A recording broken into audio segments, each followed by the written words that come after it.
Dramily.com, unlimited drama series. The notification sound from Jenna's phone cut through the 2 a.m. silence like a knife. I'd been lying awake for 3 hours, staring at the ceiling of our bedroom, while my wife of 12 years slept peacefully beside me. Her auburn hair spread across the pillow like she was posing for a magazine cover. Even in sleep, Jenna Denver looked like she was ready for a board meeting. The phone buzzed again. Then again. I rolled over and squinted at the glowing screen on her nightstand. 3 text messages from someone named C, with a fire emoji next to it. Real subtle, Jenna. Real professional for a 37-year-old advertising executive. My name is Alex Denver, and I used to think I was married to the smartest woman in upstate New York. Turns out, I was half right about the marriage part. The phone buzzed a 4th time. I couldn't help myself. I reached over and grabbed it. The screen was still unlocked from her last check before bed. Amateur mistake, honey. Missing you already. Can't wait for our weekend in Albany. Your husband suspect anything? My 9 L's. Clay. Clay. With a fire emoji. My wife was sexting someone named Clay at 2 a.m. while I lay 3 feet away from her. I scrolled up through their conversation, my military training keeping my breathing steady even as my world crumbled around me. Months of messages, detailed plans, hotel reservations, photos I definitely didn't want to see but couldn't stop looking at. Alex is so clueless, one message read. He actually thinks I'm working late every Tuesday and Thursday. Poor guy has no idea I'm getting the best sex of my life from a real man. When are you going to leave him? Clay had responded. I'm tired of sharing you with that boring IT nerd. Soon. I'm just waiting for the right moment. Need to make sure I get half of everything first. He's got more saved up than he lets on. I set the phone down carefully, exactly where I'd found it. My hands weren't shaking. That surprised me. 12 years of marriage, and I felt nothing. No, that wasn't right. I felt something. I felt clarity. Jenna stirred beside me, her hand reaching across the bed. Alex, you okay, baby? Fine, I whispered. Just couldn't sleep. Go back to bed. No least. She mumbled something and rolled over. Within minutes, she was snoring softly again. The same woman who'd been planning my financial destruction while screwing some guy named Clay was sleeping like a baby next to me. I slipped out of bed and padded downstairs to my home office. Jenna always called it my man cave, with that condescending smile she'd perfected. Tonight, it felt more like a command center. Nullies. I opened my laptop and started typing. First, I needed to know everything about Clay. Then I needed to understand exactly what I was dealing with. My military logistics training hadn't prepared me for marital warfare, but the principles were the same. Gather intelligence, assess the situation, plan your strategy, execute with precision. 3 hours later, I had a complete picture.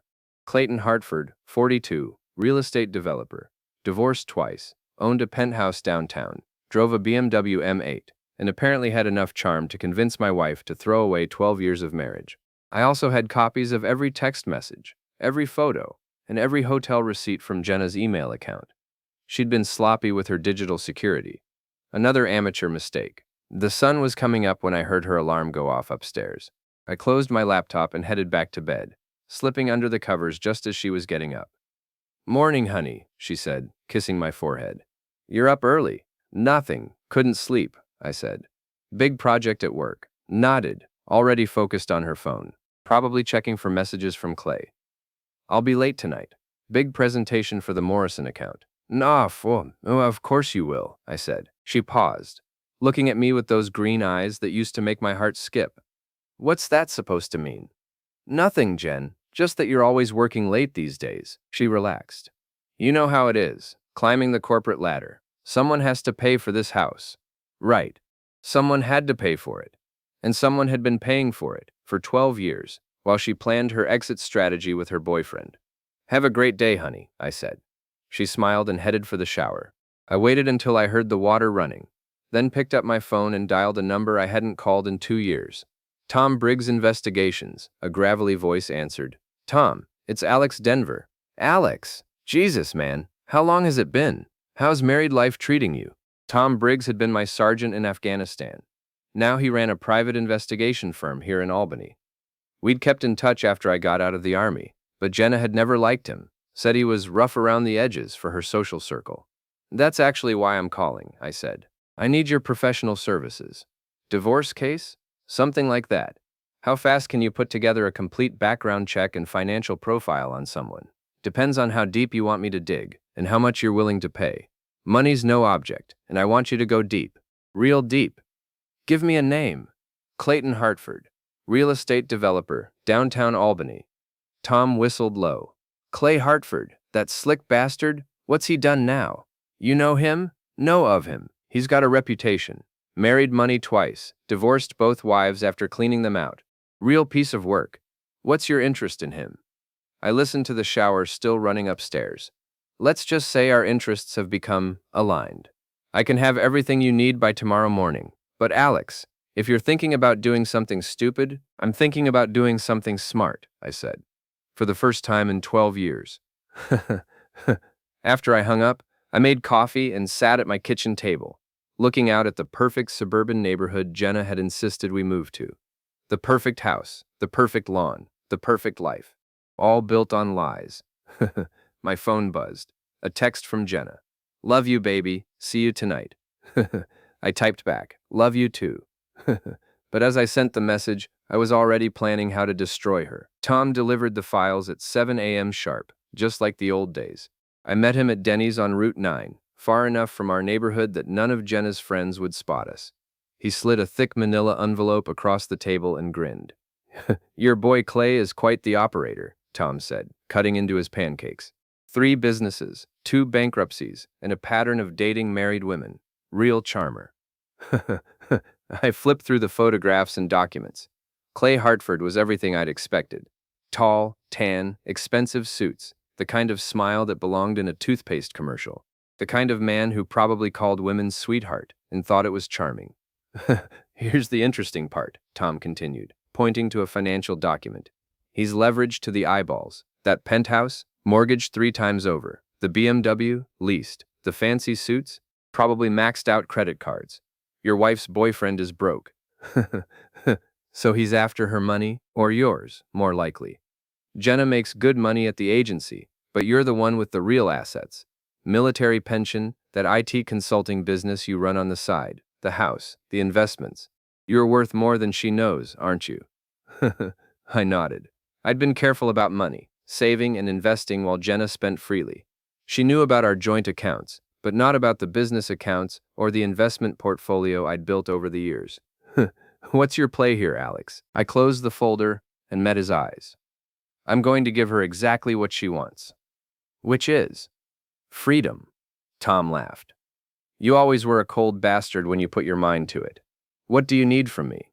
Surveillance. I want to know every move they make, every place they go, every lie they tell. And I want it documented. That's not cheap. Like I said, money's no object. We shook hands, and I drove home to start phase 2. Jenna had already left for work, leaving behind the usual mess. Coffee cup in the sink, makeup scattered across the bathroom counter, her laptop open on the kitchen table. Her laptop. She'd been careless again. I spent an hour going through her files, her emails, her browsing history. The affair had been going on for 8 months. They'd been planning their future together, including how to maximize her divorce settlement. There were emails to lawyers, research on New York divorce law, even a spreadsheet calculating the value of our assets. My wife, the advertising executive, had been planning the campaign of her life. Too bad she'd underestimated her target audience. I made copies of everything and stored them on an encrypted drive. Then I started making phone calls. First call.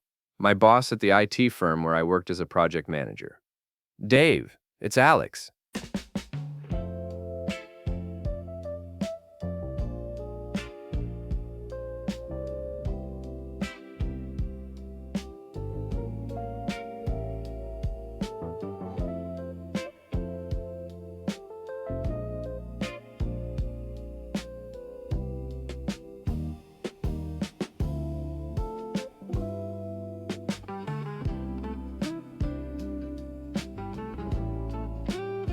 I need to talk to you about that Seattle position you offered me last year, the senior systems architect job. That's still open. Why, you interested now? I thought Jenna didn't want to leave Albany. Jenna's priorities have changed. Is the offer still good? Hell yes. When can you start? 2 weeks. Done. I'll have HR send the paperwork today.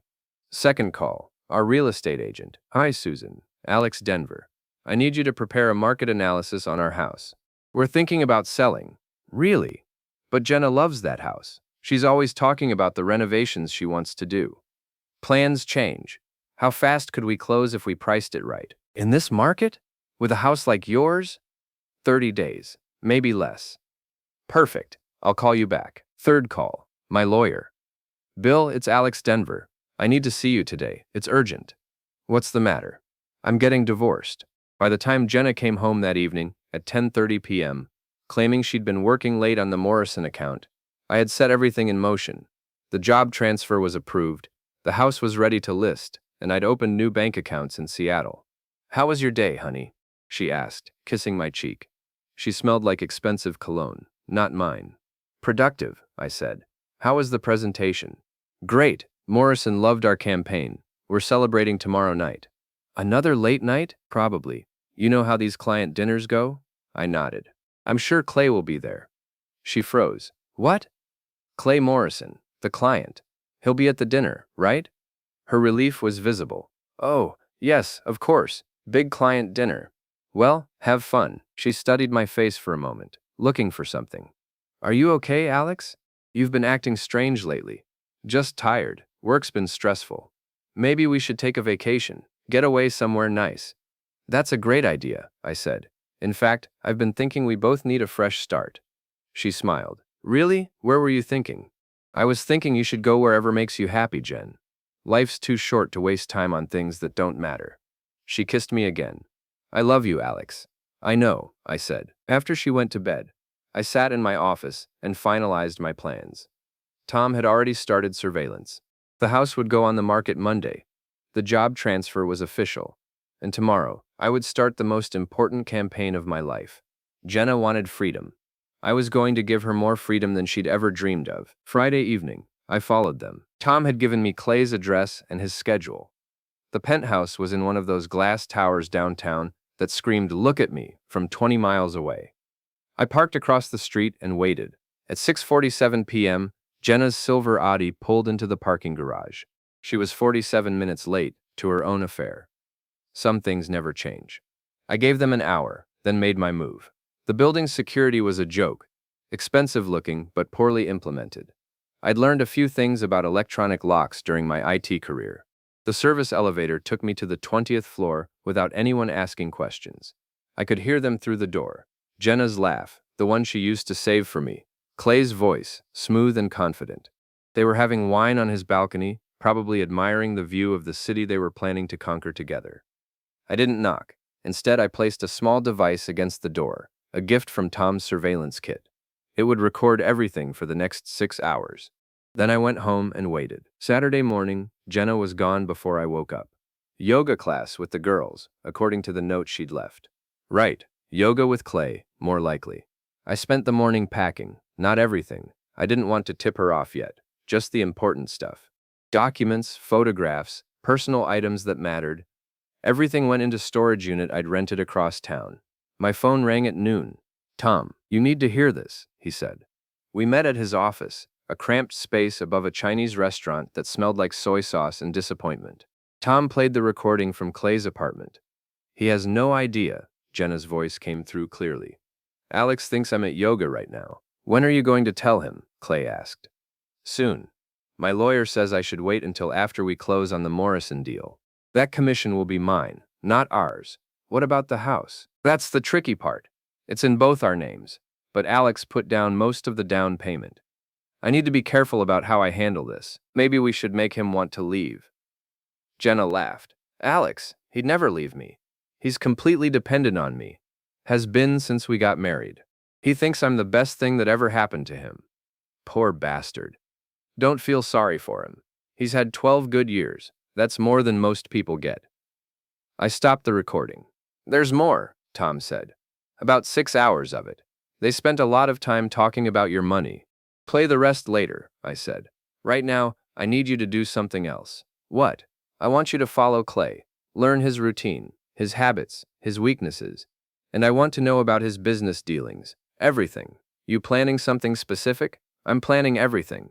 Sunday night, Jenna came home early. She seemed nervous, distracted. She kept checking her phone and looking at me like she was trying to solve a puzzle. "Alex, we need to talk," she said finally. My heart rate didn't change. "Military training. About what?" "About us. About our marriage." "What about it?" She sat down across from me at the kitchen table, the same table where I'd discovered her laptop password and read months of her lies.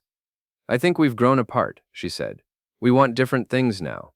"Do we?" "Yes. I want to travel, to take risks, to live a little. You want to stay here forever, in this house, in this routine. And you've found someone who wants the same things you want?"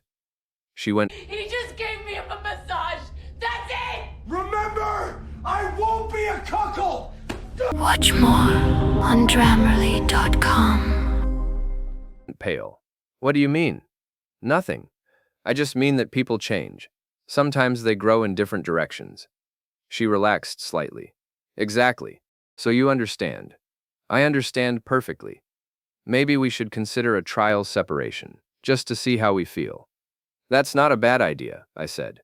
"In fact, I think it's a great idea." She blinked. "Really? Really? I want you to be happy, Jen. If you need space to figure out what you want, you should take it. You're being very mature about this. We're both adults. These things happen." She reached across the table and touched my hand. "I do love you, Alex. I hope you know that." "I know," I said. After she went to bed, I called Tom. "It's time," I said. "For what?" "Phase 3. "What's Phase 3? "Clay Hartford is about to have the worst week of his life." Monday morning, I submitted the paperwork for my transfer to Seattle. Monday afternoon, the house went on the market. Monday evening, Clay's BMW was towed from his building's parking garage for unpaid violations. Tom had discovered that Clay owed the city over $3,000 in parking tickets and fees. One anonymous tip to the right department, and his precious car was impounded. Tuesday, Clay's business license was suspended pending an investigation into irregularities in his financial reporting. Another anonymous tip, this one to the State Revenue Department. Turns out Clay had been creative with his tax filings. Wednesday, Clay's ex-wife's lawyer received copies of Clay's current financial statements, proving he'd been hiding assets during their divorce settlement. That cost him another $50,000 in back alimony. Thursday, Clay's landlord received documentation showing that Clay had been subletting his penthouse without permission, violating his lease agreement. By Friday, Clay Hartford was broke, homeless, and facing multiple investigations, and Jenna still had no idea what was coming for her. Jenna's world started cracking on Saturday morning. I was in the kitchen making coffee when her phone rang. She answered it in that bright, fake voice she used for work calls, but I could hear the panic creeping in as the conversation continued. "What do you mean suspended?" she said, walking into the living room. "Clay, slow down. What investigation?" I couldn't hear his responses, but I could imagine them. Tom had done excellent work. "Your car was what? How do you owe $3,000 in parking tickets?" She disappeared upstairs, her voice rising with each question. 20 minutes later, she came back down, looking like she'd seen a ghost. "Everything okay?" I asked. "Fine," she said quickly. "Just work stuff." "On Saturday? Client emergency." I nodded and went back to reading my newspaper. The real estate section had a nice article about the hot sellers market. Our house would probably sell within the week. Jenna's phone rang again. This time she answered it in the garage, where she thought I couldn't hear her, but I could hear everything through the kitchen wall. "This is insane, Clay. How does someone owe $50,000 in back alimony? You told me you were divorced years ago." More panicked conversation. "What do you mean you can't see me tonight? Where are you going to stay?" By Sunday, Jenna was a wreck. She kept making phone calls and pacing around the house. She'd check her laptop, make another call, then stare at me like I was a puzzle she couldn't solve. "Alex," she said finally, "I need to tell you something." "What's that?" "I've been seeing someone else." I looked up from my book. "Oh?" "For the past few months. I didn't plan for it to happen, but it did, and I think I'm in love with him." "That's quite a development." She stared at me. "That's all you have to say? What would you like me to say?" "I don't know. Something. Anything. I just told you I'm having an affair." "I heard you. And what, Jenna? You want me to fight for you? You want me to beg you to stay? You want me to make a scene? I want you to react like a normal human being." I closed my book and looked at her. Really looked at her. The woman I'd loved for 12 years, who'd been planning to destroy me for 8 months. Here's my reaction, I said. I hope you're very happy together. That's it? That's it. She stood there for a long moment, opening and closing her mouth like a fish out of water. I'm going to stay at Sarah's tonight, she said finally. Sarah Chen was her best friend from the advertising agency, another ambitious climber who'd never liked me. They deserved each other. Take your time, I said. After she left, I called Tom. How's our boy Clay doing? Living in a Motel 6 on Route 20. His credit cards are maxed out, his bank accounts are frozen pending the tax investigation, and his ex-wife's lawyer is garnishing what's left of his income. Perfect. What about his business? Dead in the water. Turns out, when you can't pay your contractors or your office rent, people stop working with you. Any word on Jenna? She's been calling everyone she knows, trying to find someone to loan Clay money. No takers. Even her friend Sarah told her she was crazy to get involved with him.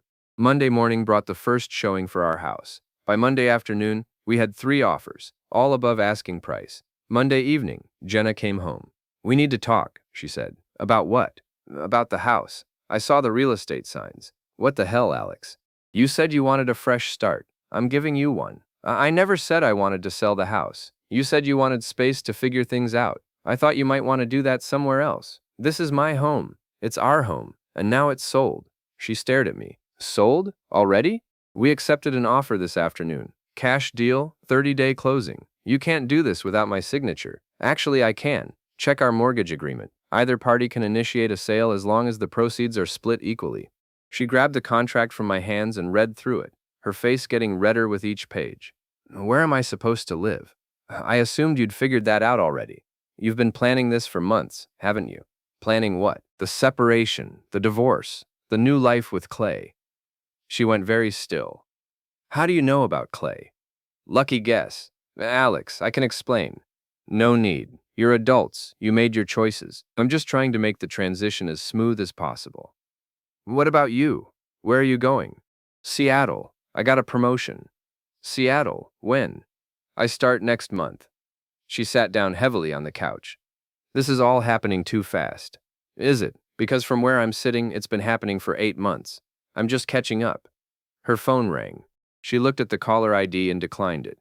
Clay? I asked. She nodded. Trouble in paradise? He's going through a rough patch. I heard. Tax problems, ex-wife issues, business troubles. That's a lot of rough patches.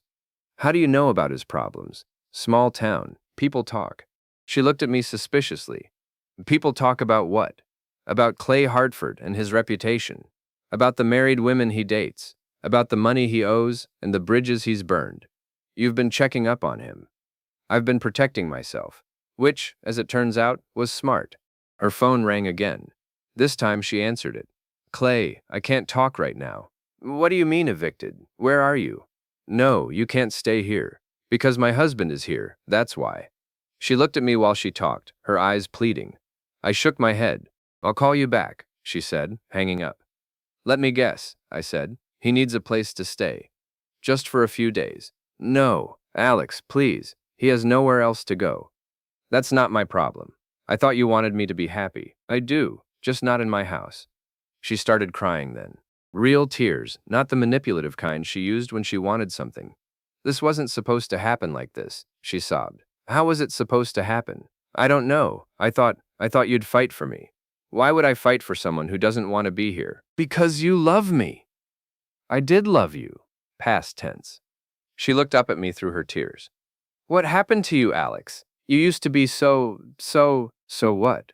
So naive? So trusting? So easy to manipulate? So caring? I still care. That's why I'm making this easy for you. You want out? You're out. Clean break, no drama, no lawyers fighting over every dish and photograph? But what about us? What about our life together? What about it? You threw it away 8 months ago. Her phone rang again. She let it go to voicemail. I made a mistake, she said. Yes, you did. You got caught. No, I mean with Clay. He's not who I thought he was. Who did you think he was? Someone successful, someone exciting, someone who could give me the life I wanted. And now? Now he's broke and desperate and asking me for money. I almost felt sorry for her. Almost. That's unfortunate, I said. Can we work this out? Can we try again?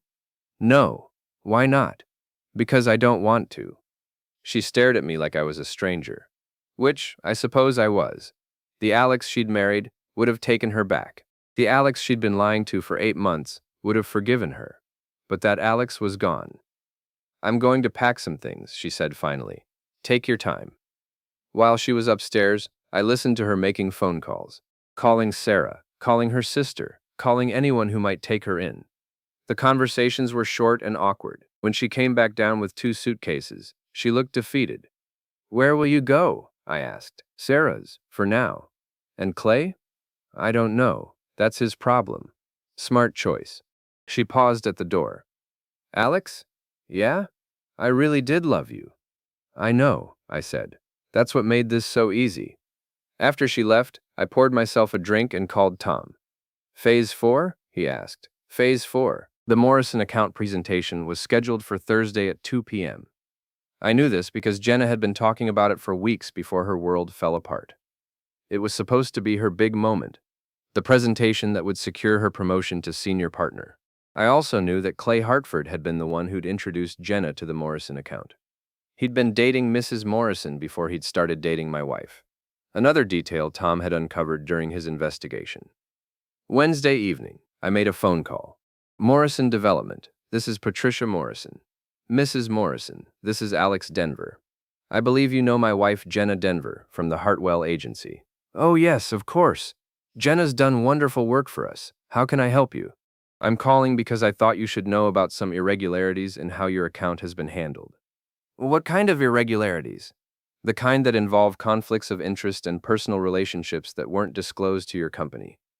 There was a long pause. I think we should meet. Thursday morning, I sat in Patricia Morrison's office and laid out everything. The affair, Clay's financial problems, the fact that Jenna had been using inside information about Morrison Development's plans to help Clay's failing business. Morrison was a sharp woman in her 50s who'd built her company from nothing. She didn't appreciate being played. Do you have proof of this? She asked. I handed her a folder containing copies of text messages, emails, and financial documents. Everything legal, everything obtained through Tom's investigation or from Jenna's own careless digital security. She read through it all carefully. This is quite disturbing. I thought you should know before you signed any long-term contracts. I appreciate your honesty, Mr. Denver. This can't be easy for you. My wife made her choices. You shouldn't have to pay for them. At 2 p.m., I was sitting in my car across the street from the Hartwell Agency when Jenna arrived for her presentation. She looked confident, put together, ready to close the biggest deal of her career. At 2:15, she came running out of the building, her face red with anger and embarrassment. My phone rang. You bastard, she screamed into the phone. You destroyed my presentation. I have no idea what you're talking about. Morrison canceled the contract. They said there were conflicts of interest. That's unfortunate. You told them about Clay. I told them the truth. You ruined everything. No, Jenna, you ruined everything. I just made sure the right people knew about it. She was crying now, standing on the sidewalk outside her office building, while people walked past and stared. Why are you doing this to me? I'm not doing anything to you. I'm just not protecting you anymore. This is my career, Alex. This is my life. And Clay was your choice. I hung up and drove home. There were boxes stacked in the living room. The movers were coming tomorrow to take everything to storage. The new owners wanted to close early, and I was happy to accommodate them. My phone rang again. This time it was Sarah Chen. Alex, you need to stop this. Stop what? Whatever you're doing to Jenna, she's a mess. She's been staying on my couch for 3 days, crying and making phone calls. I'm not doing anything to Jenna. She lost the Morrison account. That's unfortunate. Her boss is talking about letting her go. These things happen. Alex, she made a mistake. People make mistakes. Some mistakes have consequences. She's sorry. I'm sure she is. Can't you forgive her? I have forgiven her, Sarah. That's why I'm not making this difficult. Not making this difficult. You sold her house. I sold our house. She'll get half the proceeds. Where is she supposed to live? That's not my problem anymore. Sarah was quiet for a moment. What happened to you, Alex? You used to be such a nice guy. I'm still nice. I'm just not stupid. Jenna loves you. Jenna loves the idea of having someone to fall back on. That's not the same thing. She wants to work things out. Then she should have thought about that 8 months ago. Friday morning, the movers came. Friday afternoon, I closed on the house. Friday evening, I had dinner with Tom at Murphy's pub downtown. So what's next? Tom asked, raising his beer. Seattle. New job, new life, clean slate. And Jenna, what about her? You've pretty much destroyed her entire life. I've revealed her entire life. There's a difference. Tom laughed. You always were a cold bastard when someone crossed you. I prefer thorough. What about Clay? What about him? Last I heard he was living in his car. That's unfortunate. You really don't care, do you? I thought about it. I care that justice was served. I care that actions had consequences. I care that two people who thought they could destroy someone else's life learned they were wrong. But you don't care about them personally. No, I don't. We drank in comfortable silence for a while, watching the Friday night crowd. Young couples on dates, groups of friends celebrating,